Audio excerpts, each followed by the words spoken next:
الحمد لله نحمده ونستعينه ونستغفره ونعوذ بالله من شرور أنفسنا من يهده الله فلا مضل له ومن يضلله فلا هادي له ونشهد أن لا إله إلا الله وحده لا شريك له ونشهد أن سيدنا وسندنا وحبيبنا ومرشدنا ومولانا محمدا عبده ورسوله الذي أرسله بالحق بشيرا ونذيرا وداعيا إلى الله بإذنه وسراجا منيرا أما بعد فقد قال الله تعالى في كلامه المجيد وفي فرقانه الحميد أعوذ بالله من الشيطان الرجيم بسم الله الرحمن الرحيم فأما من ثقلت موازينه فهو في عيشة راضية وأما من خفت موازينه فأمه هاوية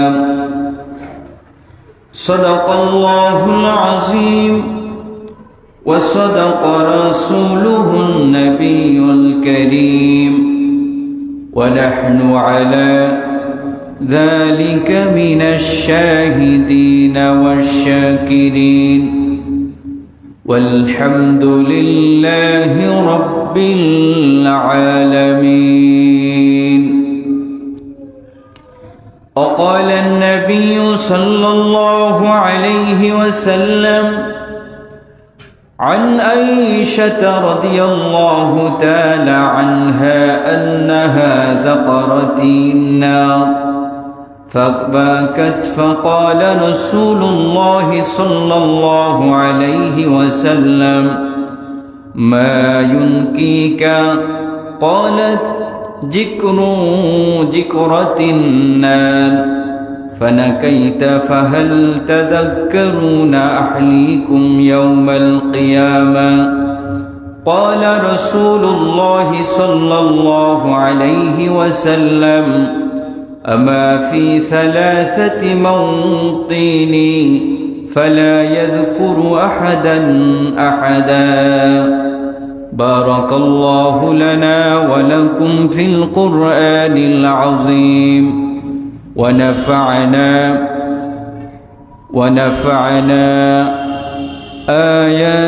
إياكم بالآيات والذكر الحكيم. إن الله وملائكته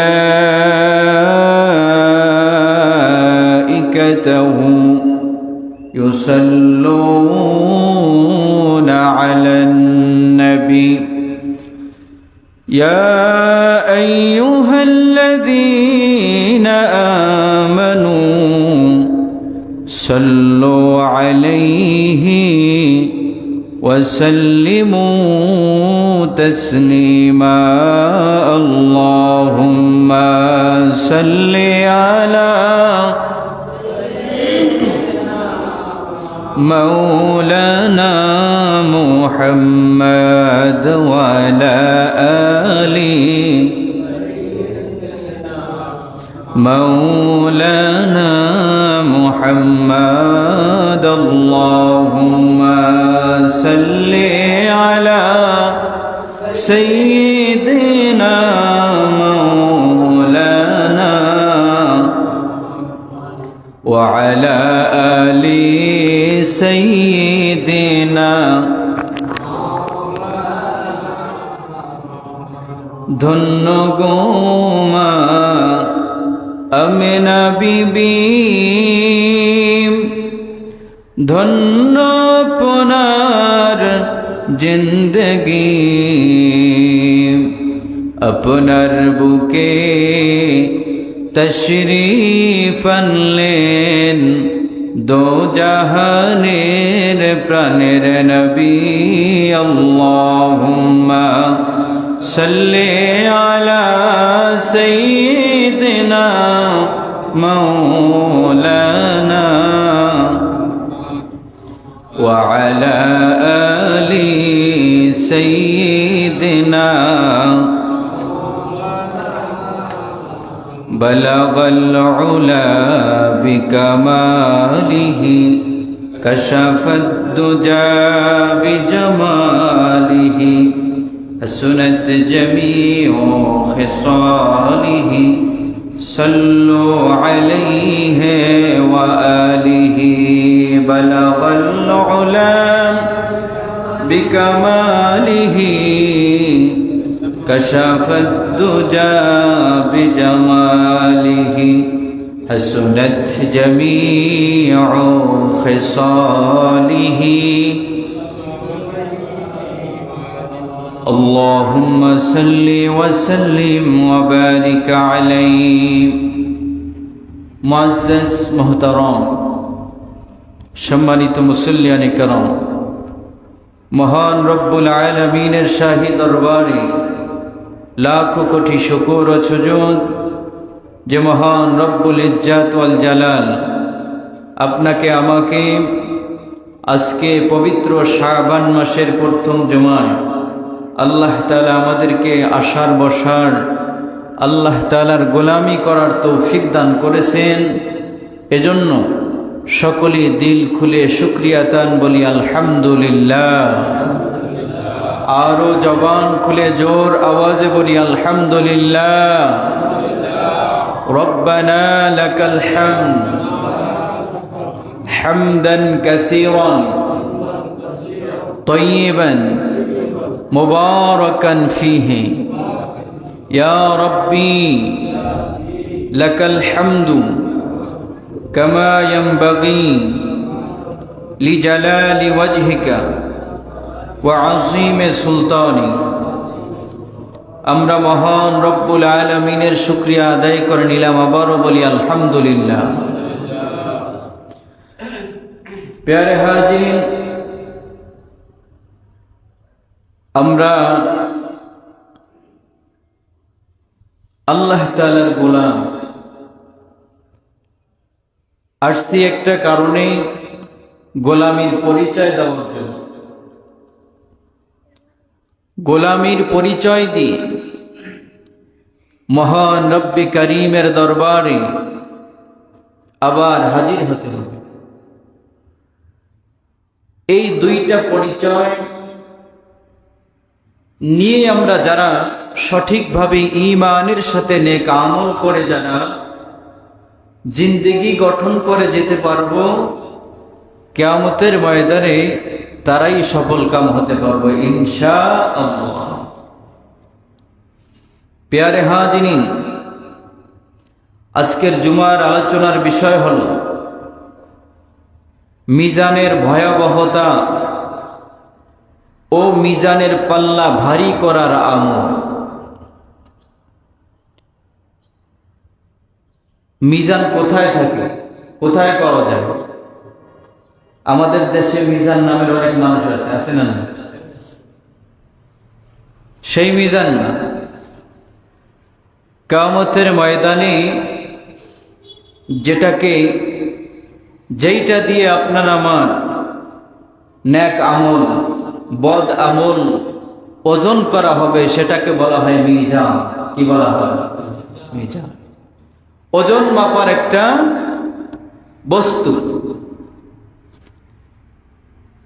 যার নেক আমলের পাল্লাটা ভারী হবে সে চিরসুখের স্থান জান্নাতে চলে যাবে, আর যার আমল নামাটা হালকা হবে, গুনার বোঝাটা ভারী হয়ে যাবে, গুনাহের কারণে তার স্থান হবে খালিদিনা ফি নারি জাহান্নাম, তার স্থান হবে জাহান্নাম। আমরা এখানে যারা আসছি আমরা কেউ জান্নাতে যাইতে চাই না। কি বলেন? সবাই জান্নাতে যাইতে চাই না, কেউ জাহান্নামে যাইতে চাই না। দুনিয়ায় এই জগতে আমরা যাদেরকে পাগল বলি, পাগল কি বল? পাগল। আমরা যাদেরকে পাগল বলি তাদেরকেও যদি প্রশ্ন করা হয় তুমি জাহান্নামে যাইবা, কখনোই রাজি না। তাহলে বোঝা গেল দুনিয়ার যার ভিতরে সামান্যতম জ্ঞান নাই, যাকে আমরা মেন্টাল বলি বা প্রতিবন্ধী বলি, যাকে আমরা মানসিক রোগী বলি, সেই মানুষগুলিকে যদি বলা হয় তুমি জান্নাতে যাইবা না জাহান্নামে যাইবা, উনি যদি বুঝতে পারে যে জাহান্নাম বড় ভয়ানক জায়গা, শাস্তির জায়গা, তাহলে সে উত্তর দিবে যে আমি জাহান্নামে যাব না। তাহলে বোঝা গেল তার ভিতরে সামান্যতম একটু জ্ঞান আছে যে জাহান্নামে সে যাইতে চায় না। আমার আল্লাহ রাব্বুল আলামিন পবিত্র কোরআনুল কারীমের ভিতরে ইরশাদ করেছেন, কিয়ামতের ময়দানে যে ব্যক্তি একটা ভালো কাজ করেছে, ওই একটা ভালো কাজ তার মিজানের পাল্লায় ওজন দেওয়া হবে। যে খারাপ কাজ করেছে সেটাকেও মিজানের পাল্লায় ওজন করা হবে। যার আমল নামা একেবারে নেক আমল শূন্য হবে, আল্লাহ রাব্বুল আলামিন তার কি ওজন দিবেন? এই পৃথিবীতে আল্লাহ রাব্বুল আলামিনের এমনও বান্দা আছে যারা আল্লাহর হুকুম পালন করে না, যারা 5 ওয়াক্ত নামাজ পড়ে না, যারা মাহে রমজানের রোজা রাখে না, যারা মহান রব্বুল আলামিনের নিদর্শনগুলি দেখে দেখে মহান আল্লাহ রব্বুল আলামিনের সৃষ্টি জগৎকে বিশ্বাস করে না। আল্লাহ রব্বুল আলামিন বলেন, যারা ঈমান হারা হয়ে কবরে আসবে, ইন্না আযাবি লাশাদীদ, কিয়ামতের ময়দানে আমি আল্লাহ রাব্বুল আলামিন ওই মানুষগুলিকে কঠিন আযাবের শাস্তির আওতায় তাদেরকে শাস্তি দেওয়া হবে। জোরে কান্না নাউযুবিল্লাহ। আল্লাহ রাব্বুল আলামিন তার প্রিয় হাবিব রাসূল আকরাম সাল্লাল্লাহু আলাইহি ওয়াসাল্লাম বলেছেন, আমার একটা উম্মত যদি ভালো কাজ করে, আমার আল্লাহ রাব্বুল আলামিন ওই ভালো কাজটাকে পছন্দ করে আল্লাহ রাব্বুল আলামিন 1 থেকে 700 গুণ পর্যন্ত আমলনামায় নেকি বৃদ্ধি করে দেয়। সুবহানাল্লাহ। আল্লাহ রাব্বুল আলামিন পবিত্র কোরআনুল কারীমের সূরা আরাফের 7 থেকে 8 নম্বর আয়াতের ভিতরে আল্লাহ রাব্বুল আলামিন বলতেছেন, والوزن يومئذ الحق فمن ثقلت موازينه فأولئك هم المفلحون ومن خفت موازينه فأولئك الذين خسروا أنفسهم بما كانوا بآياتنا يظلمون আমার আল্লাহ রাব্বুল আলামিন বলেন, সেদিন ওজন ঠিকভাবেই করা হবে। ওয়াল ওয়াজনু ইয়াউমাইযিনিল হাক্কু ফামান সাকুলাত মাওয়াজিনুহু ফাউলাইকা হুমুল মুফলিহুন।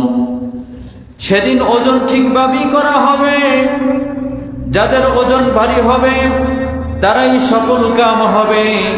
ওয়ামান খাফফাত মাওয়াজিনুহু ফাউলাইকা আল্লাযীনা খাসিরু আনফুসাহুম বিমা কানু বিআয়াতিনা ইয়াযলিমুন। আর যাদের ওজন হালকা হবে তারাই নিজেদের ক্ষতি করেছে, যেহেতু তারা আমার নিদর্শনাবলীকে প্রত্যাখ্যান করেছে, আমার হুকুমের উপর তারা বিদ্যাঙ্গুলি দেখিয়েছে, হুকুম মানে নাই, লঙ্ঘন করেছে। আল্লাহ রাব্বুল আলামিন বলেন, কিয়ামতের ময়দানে ওই মানুষগুলি আল্লাহ রাব্বুল আলামিনের কাছে আযাবের সম্মুখীন হইয়া দোজখে যাইবে। জোরে কান নাউযুবিল্লাহ।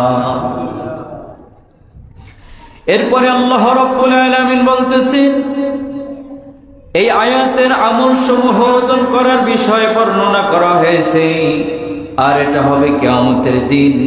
কুরআনুল কারীমের বিভিন্ন স্থানে এবং বহু হাদিসে এই কথা আলোচিত হয়েছে, যার অর্থ হলো ওজন করার জন্য দাড়িপাল্লা দ্বারা আমল সমূহ ওজন করা হবে। সুতরাং যার নেকির পাল্লা ভারী হবে সে সফল কাম হবে, আর যার পাপের পাল্লা ভারী হবে সে দোজখে যাবে। জোরে বলেন নাউযুবিল্লাহ।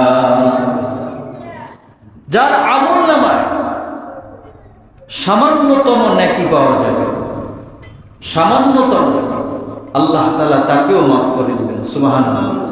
সামান্যতম নেক আমল যার আমল নামায় পাওয়া যাবে, আল্লাহ তাআলা তাকেও মাফ করে দিবেন। সুবহানাল্লাহ। এরপরে আমার আল্লাহ রাব্বুল আলামিন কুরআনুল কারীমের 30 পারা সূরা কারিয়ার 6 থেকে 8 নম্বর আয়াতের ভিতরে আল্লাহ রাব্বুল আলামিন বলেছেন, فَأَمَّا مَنْ ثَقُلَتْ مَوَازِينُهُ فَهُوَ فِي عِيشَةٍ رَاضِيَةٍ وَأَمَّا مَنْ خَفَّتْ مَوَازِينُهُ فَأُمُّهُ حَاوِيَةٌ فَأَمَّا مَنْ ثَقُلَتْ مَوَازِينُهُ فَهُوَ فِي عِيشَةٍ رَاضِيَةٍ। যখন যার নেকির পাল্লা ভারী হয়ে যাবে সে সন্তোষময় জীবনে সুখে শান্তিতে চিরসুখী জান্নাতে থাকবে। জোরে কোন সুবহানাল্লাহ। চিরসুখী জান্নাতে থাকবে। ওয়া আম্মা মান খাফফাত মাওয়াজিনুহু ফাউম্মুহু হাবিয়া। কিন্তু যার পাল্লা হালকা হবে তার স্থান হবে হাবিয়া, প্রজ্বলিত আগুন, দোজখে। জোরে কোন নাউযুবিল্লাহ। এখন আমরা যে দুনিয়ায় চলাফেরা করি, হাঁটাচলা করি, ব্যবসা বাণিজ্য করি, সংসার জীবন যাপন করি, ছেলে মেয়ে লালন পালন করি, প্রত্যেকটা পরতে পরতে আমাদের গুনাহ, প্রত্যেকটা মুহূর্তে মুহূর্তে আমাদের গুনাহ, প্রত্যেকটা সেকেন্ডে সেকেন্ডে আমাদের গুনাহ। গুনাহ ছাড়া আমাদের কোনো মুহূর্ত নাই। ওজন দিতেছে ব্যবসায়ী, ওজনে ভেজাল। খাবার দিতেছে, খাবারে ভেজাল। বলেন তো, আপনি যেই ওজন দিয়ে আপনি দাড়িপাল্লা দিয়ে মাপতেছেন, এটাই শেষ মাপ না? কিয়ামতের ময়দানে আপনারও আমলনামা দাড়িপাল্লা দিয়ে মাপা হবে। তখন কোথায় বলাবেন? দুনিয়ায় তো কেউ দেখলো না, ওজনে কম দিলেন কেউ দেখলো না, দুনিয়ায় গুনার কাজ করলেন কেউ দেখলো না, নামাজ না পড়ে ঘুমিয়ে থাকলেন কেউ দেখলো না। বলেন তো দেখছেন কে? কে দেখছেন? আল্লাহ। যে আল্লাহ রাব্বুল আলামিনের কাছে আপনার ফিরে যাইতে হবে, কবর জগতে যাইতে হবে। কবর জগৎটা কিরকম পার হবে? নেক আমল না বদ আমল দিয়া? নেক আমল ছাড়া কবরে পার পাওয়া যাবে না। বদ আমল নিয়ে গেলে কবরের শাস্তি ছাড়া উপায় থাকবে না। যার আমল নামা আল্লাহ রাব্বুল আলামিন নেকি দ্বারা পরিপূর্ণ করে দিবেন, ওই মানুষগুলি আল্লাহ রাব্বুল আলামিনের চিরসুখী জান্নাতে থাকবে। সুবহানাল্লাহ। এখন চিরসুখী জান্নাতে যাইতে হলে নেক আমলের দরকার আসেনি? বলেন আসেনি? পৃথিবীতে সবচেয়ে শ্রেষ্ঠ নেক আমল হলো ৫ ওয়াক্ত নামাজ। কয় ওয়াক্ত? আমাদের দেশে অনেক মানুষ আছে যারা দেখবেন মাহে রমজান মাস আসলে, এখন তো শাবান মাস চলে। কি মাস? শাবান মাস। এই শাবান মাসের শেষের দিকে আমাদের দেশ গ্রামে শহরে পাড়া মহল্লায় মুসল্লি বেড়ে যায়। কি আছে না?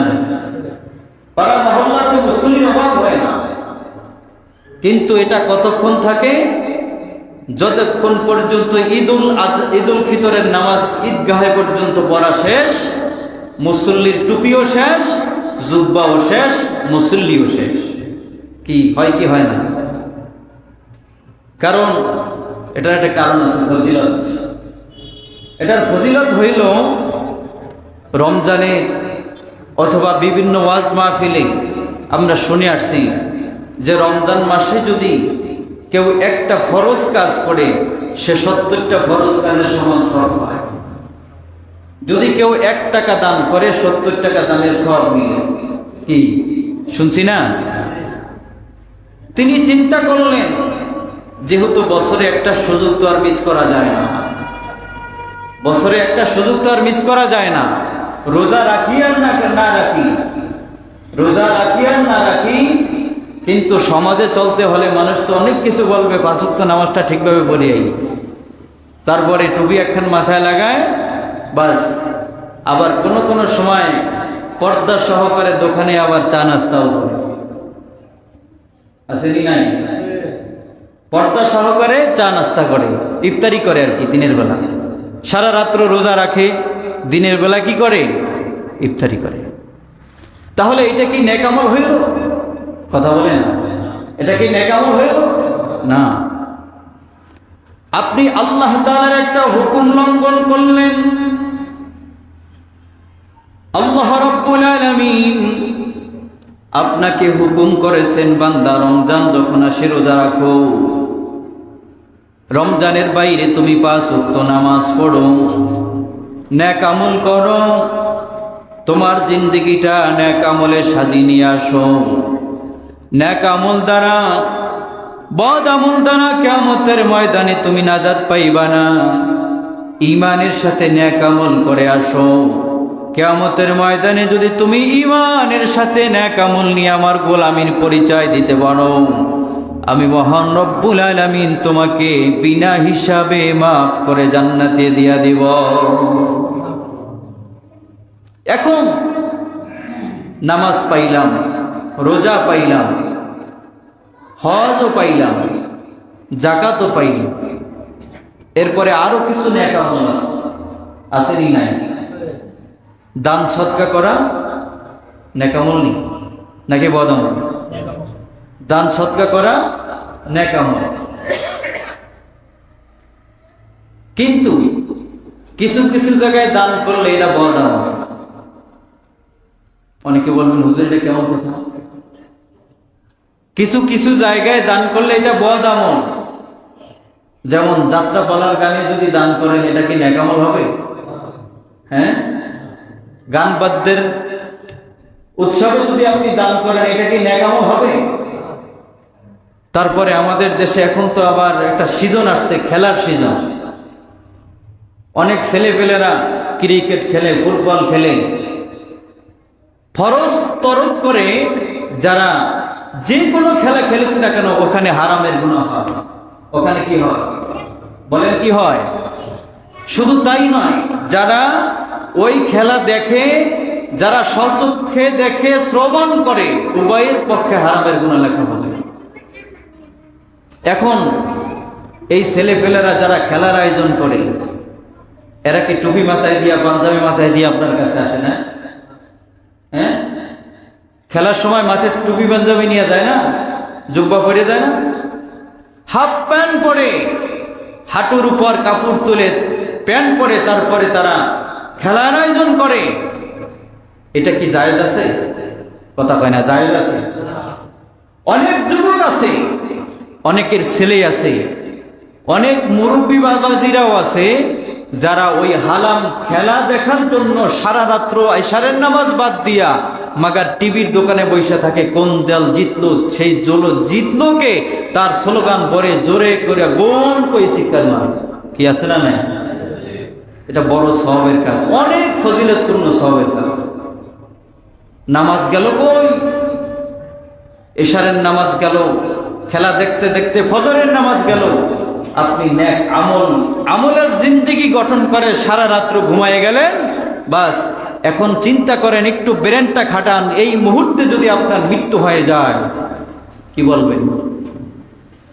এই মুহূর্তটাই যদি আপনার মৃত্যু হয়ে যায়, মাওলা পাকের দরবারে কি জবাব দিবেন? ঈমান নিয়ে যেতে পারবেন? আমল তো পরের কথা, ঈমান নিয়ে কিভাবে যাবেন? অতএব এই সমস্ত হারাম কাজে যাওয়া যাবে না, এই সমস্ত হারাম কাজে আর্থিক সহযোগিতা করা যাবে না, এই সমস্ত আজে বাজে কাজে আমরা কখনো অর্থ ব্যয় করব না।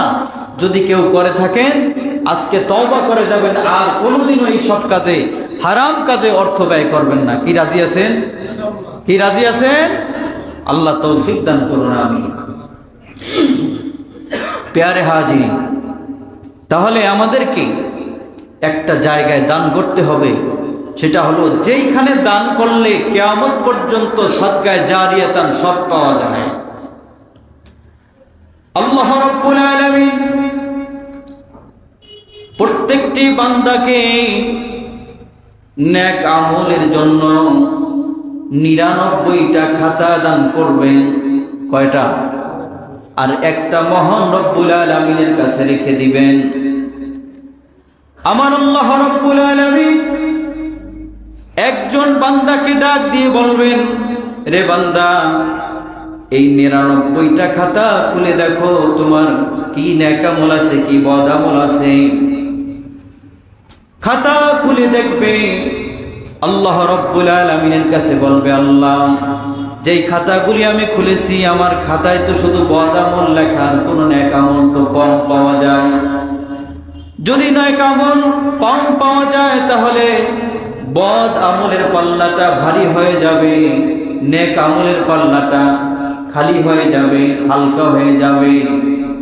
আমার আল্লাহ রব্বুল আলামিন ওই বান্দার দিকে দয়ার দৃষ্টিতে তাকিয়ে বলবেন, রে বান্দা, এখনো তোমার আমলনামার সব শেষ হয় নাই। জোরে কোন সুবহানাল্লাহ।